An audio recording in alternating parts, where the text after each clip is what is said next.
telling the stories of Kansas City nonprofits and the people behind them. Casey Cares is the intersection of the nonprofit and the profit communities, making Kansas City a better place to live, work, and play. This Casey Cares segment is brought to you by the Ewing Marion Kauffman Foundation, www.kauffman.org. I'm Ruth Baum-Biggis. Soccer was his passion, but American football became his life. Christian Okoye, former Kansas City Chiefs running back and all-pro football player, traveled from his home in Nigeria to attend college and compete in track and field here in the United States. When he got passed over to compete on his home country's Olympic team, well, Okoye switched gears to the gridiron, and the Chiefs Kingdom is glad he made the choice to play football. Known as the Nigerian Nightmare, Okoye dazzled on the field. With a ferocious title, Christian also has a big heart for helping people. In 1990, he started the Christian Okoye Foundation with a focus of helping at-risk kids using athletics to expose them to the business world. Kids learn from connections with entrepreneurs and corporate sponsors. With the motto of education, ideas, and sports, Christian has helped many kids in reaching their full potential. After retiring from the NFL, Christian has continued the journey to help others, and Casey Cares is honored to have Christian on the show today. Thank you for having me. You bet. This is great. And we do need to tell our audience, you're in and out of Kansas City all the time. Yes, I am. I'm in Kansas City about once a month, at least. And I do come to most of the home games in Kansas City. So I'm still attached to Kansas City Chiefs. Well, and to our community by the virtue of what you do. Can you share with us a little bit about your journey as a player and why you wanted to help in the community? Why has that been so important for you? Well, the thing is that when I was young, somebody did help me, especially coming to America to go to college. Somebody saw me and saw the potential that I had in sports and the daily life. So they helped me out. My coach, my very first coach in Nigeria, Patrick Anokwa, when I was young, my dad didn't want me playing sports at all. He wants me to do my studies and be good in school and so on. But Patrick came to my dad and says, I will make sure that he will practice and that I'll bring him home. I'll pick him up and I'll drop him off every single day to make sure he's home and not out playing with his friends and messing up his time or whatever.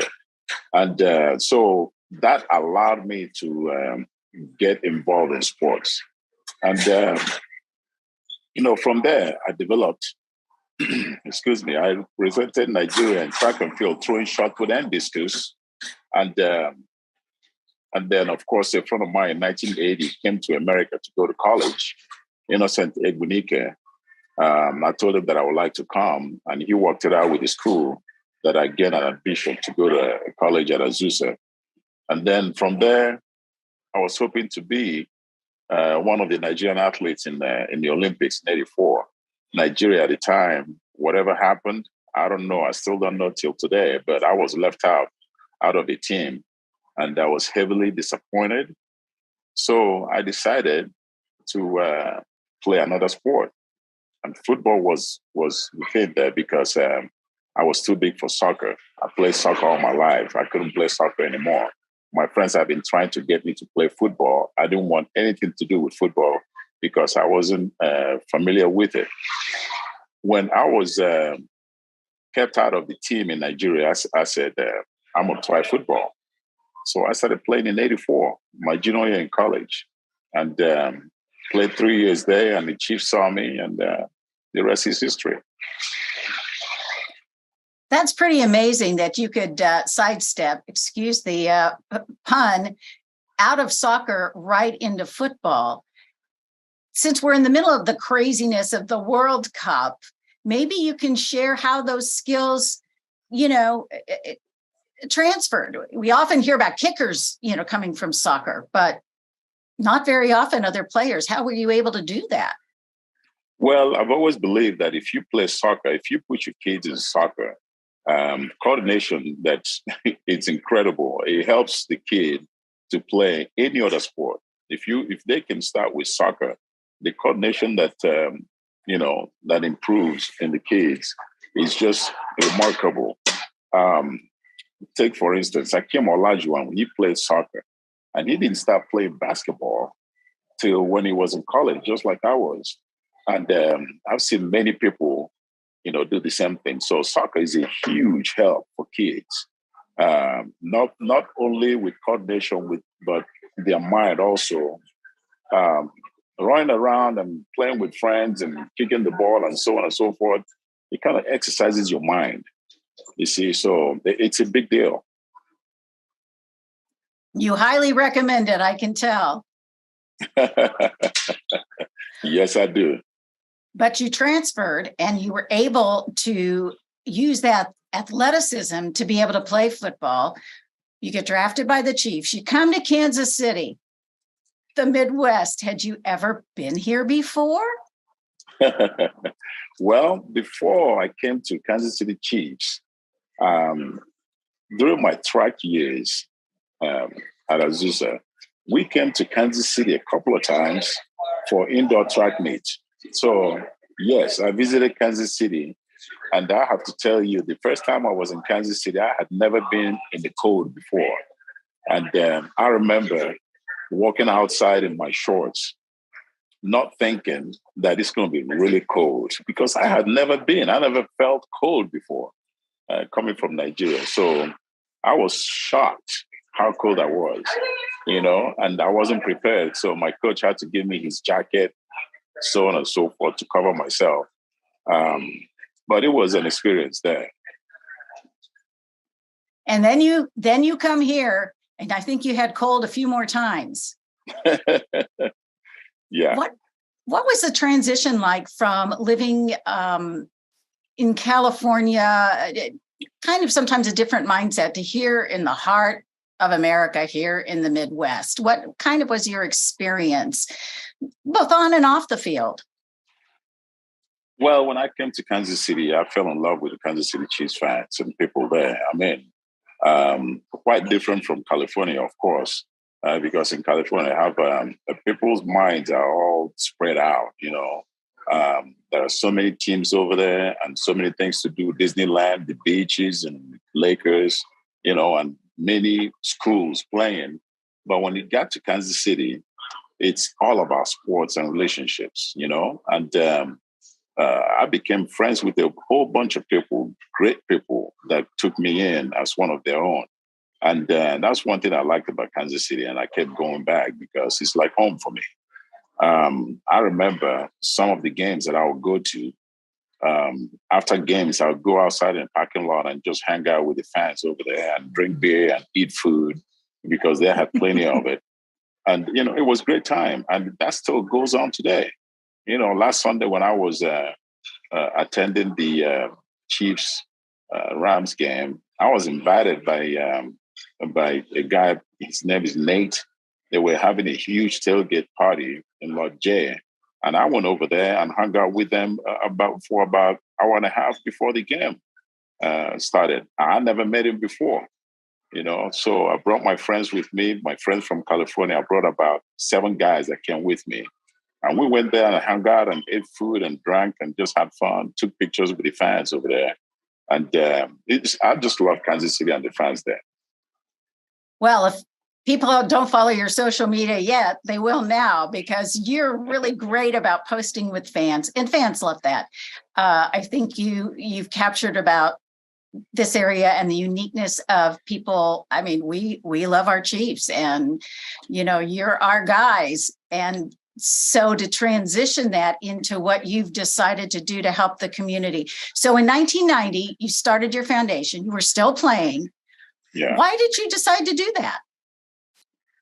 I decided to do that because that's the best way for me to help more kids. Since I was helped by somebody when I was young, it's a good way for me to help the kids. And so I started working with kids, just doing the free camps in the summertime, doing football and soccer camps, because I played soccer growing up, knowing that soccer is extremely important for kids. And so when I do that, I invite other players to come in, not only from the Chiefs, from all over the league, working with kids. And it just gives me great pleasure that I walk around today and see grown men like walk up to me and say, Christian, I was in your camp in 1991, 92, and I have my family. My kids are grown up now, and this and that. And I learned so much. And they start recounting who spoke to them: Junior Seau, Rick Dickerson, Marcus Allen, those people that are invited to be there. It's an experience that you give these kids, and they'll remember it. They'll remember it. And sometimes they see and meet some of these players that it's like them, when they were growing up. So they can relate. So we still do that, and it works out for the kids, and they enjoy it. So you're playing football. That's your job. So how did you put together a foundation? Who were the helpers that helped you to make a 501c3? It's all volunteers. I found a lawyer friend of mine who put it together for me, telling me this is the best way to do it. And she put it together, and we're up and running. But all I had to do is just call a few friends that they volunteered, and I never had a staff. I just have volunteers work there, help out. Next Sunday, we're going to be shopping with the kids, taking about 100 to 110 kids shopping in Kansas City, giving them gift certificates to walk into Dick's Sporting Goods and buy whatever they want to buy. When I was growing up, nobody did that for me, so I think it's good to do that for the kids and give me an opportunity to expand their minds, when kids, if you give them room to dream, there's no stopping them. How do you go about, for example, with your shopping with a pro? You do it every year. Where do the kids come from? They come from Kansas City area, group homes, and the kids in the system, who already are having some problems. This is a way to bring them out and meet players, because I invite our Chiefs ambassadors to come in and help take the kids around. So when they arrive, Chiefs ambassadors will walk around in the shop, helping them to pick out what they want, giving them ideas of what they need, and so on. And it's not only them shopping, but also hanging out with the players also. And it's just everything together is awesome. I'll bet you hear some interesting stories from kids. Anything that stands out to you? And you don't have to reveal who the child was. That's not what I'm asking. Yeah. But, just how they react to you, or it's funny stories they tell you.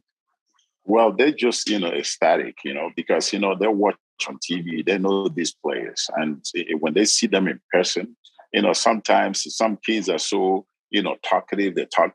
And sometimes some of the kids they just won't say anything, and they're like in shock. I'm really here with this guy, so, and then the players will have to do most of the talking, making the kid feel comfortable, and, there's no particular, crazy story, but just seeing their reaction is, says it all. It's pretty priceless, I imagine. Yes, it is. So that's one of your activities. Yeah. We're going to follow you on the move, it looks like. Okay, yes. You've got some other activities you do. Can you talk about, I think you do some camps? Yes. Tell us about the camps, and where do you do them? I do them in California. I used to do them over at my old college, but we have moved to Rancho Cucamonga, which is the city I live in. Their field over there. So I bring the kids in, underprivileged kids, and then, my friends will come in as coaches and counselors working with the kids. And we make it in such a way that the kids can ask questions. The first day is incredible. If you do 2 days, the first day, the kids are so quiet, and then second day, you see them expressing themselves. It's just incredible to see the transformation, you see. How often do you do the camps? Just once a year in the summertime. And are you doing football? Are you doing soccer? Or are you throwing it all out there? Both. We do football and soccer. So I do invite. Sometimes, we have women playing football, so I make sure Yes. that I invite the women that play football to come in, because we do have um, some girls that say, I want to play football instead of soccer. So yeah, you can do whatever you want. So we let them. So we invite some of these women football players to come in and work also, and help us out. And it works out. The kids love it. Did you used to do your camp here in Kansas City? Yes, I used to, but I don't do camp anymore. I just, take the kids shopping now. Okay. Well, hey, Yeah. that's a big deal. Yes, it is. And in addition to that, you've got a couple other things that you do.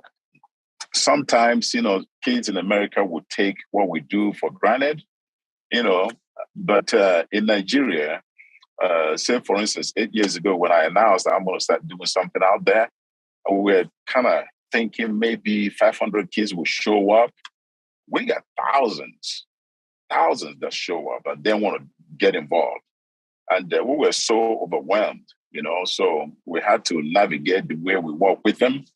And we have more kids out there that need help than you do here in America. And also in America, I try to kind of educate kids, telling them that they have so many opportunities here in America they can use to improve themselves. But a lot of times they take it for granted. In Nigeria, they don't have that opportunity at all.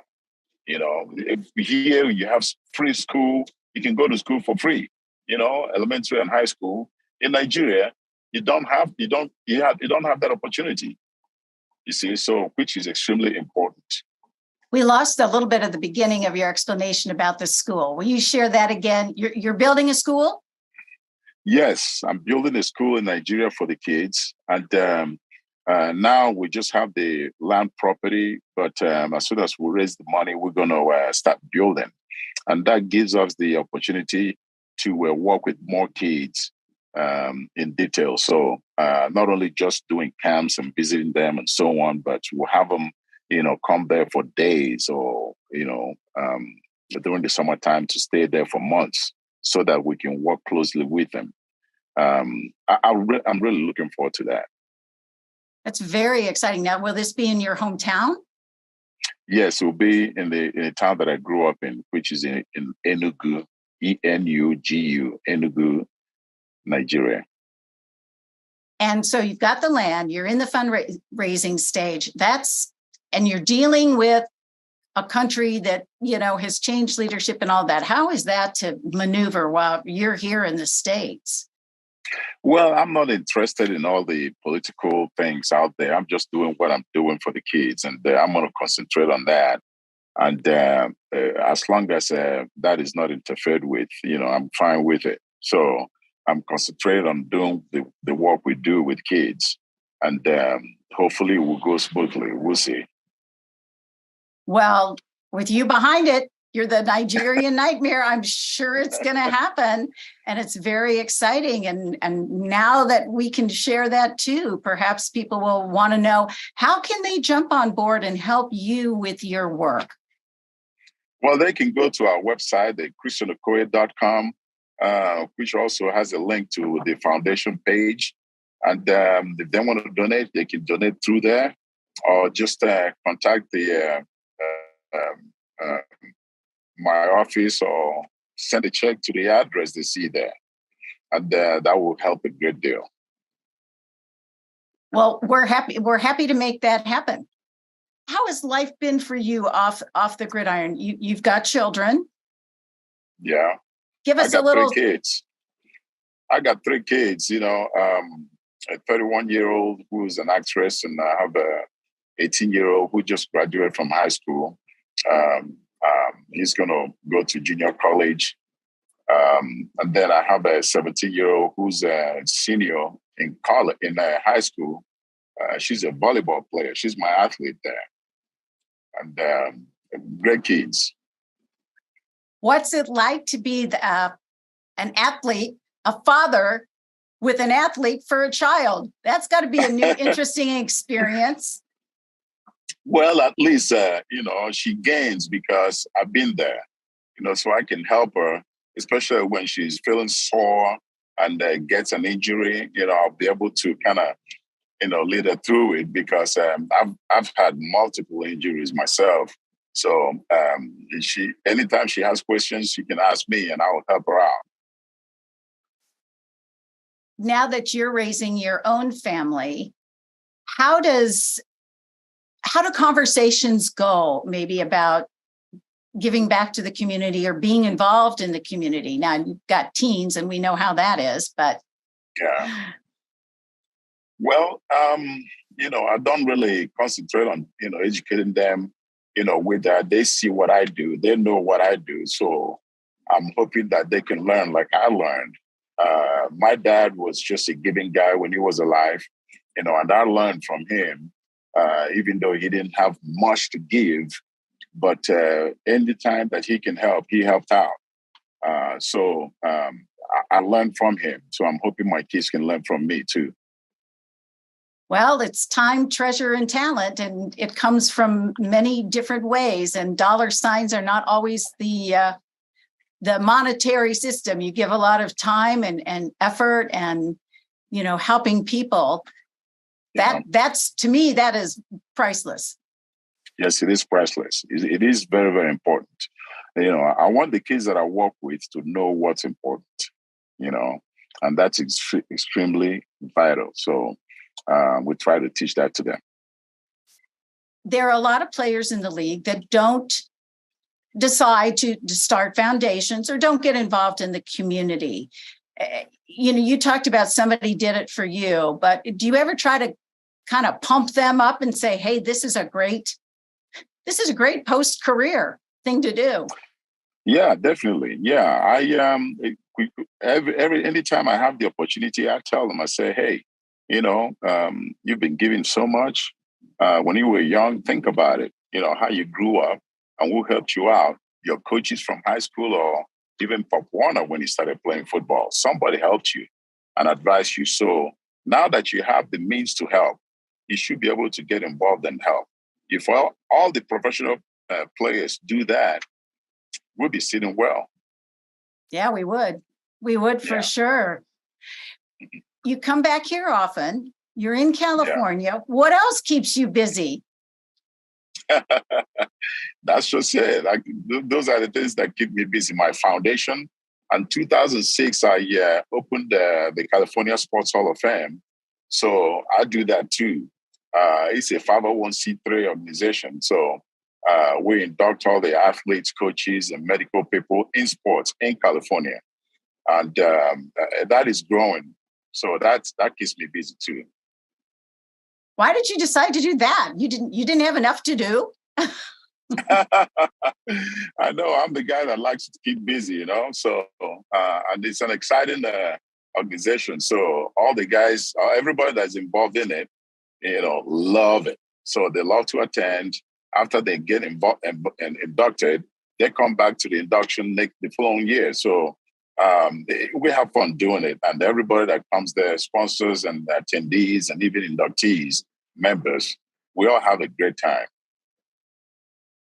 Well, since I have you somewhat captured in your car, I, of course, have to ask you, as the observer and a former player, how has the game changed and how did the game change you? Well, the game is changed because when I was playing, you have some of the rules that are no longer existent now in place, or rules that are now in existence that wasn't when I was playing. And it's kind of like everything goes when I was playing. So now players are more protected. You see, players are more protected, and I wish I played today because some of the injuries that I had back then, I have now, won't be happening. So football is better today. I think it's safer today than it was when I played. Oh, that's good to know because, boy, we sure still see injuries. And I'm one of those fans that, of course, kind of cringes. I hate to see anybody, whether it's the Chiefs or whatever opponent we're playing, you hate to see anybody injured. And and stopped from doing what they're doing and having permanent things. Are you involved at all with league programs or the NFLPA, those kinds of things? Yes, I am involved with NFLPA. Yeah, but not heavily involved because I have enough going on. You certainly do. And what's your estimation over the years of your foundation of how many kids you've helped who are now adults? Oh my goodness. It will be, I would say, over 500,000, I think, Yeah. And do you ever do any kind of follow-up with kids, alumni, to see where they're at and what their life stories have become? I don't try to, but I do run into them.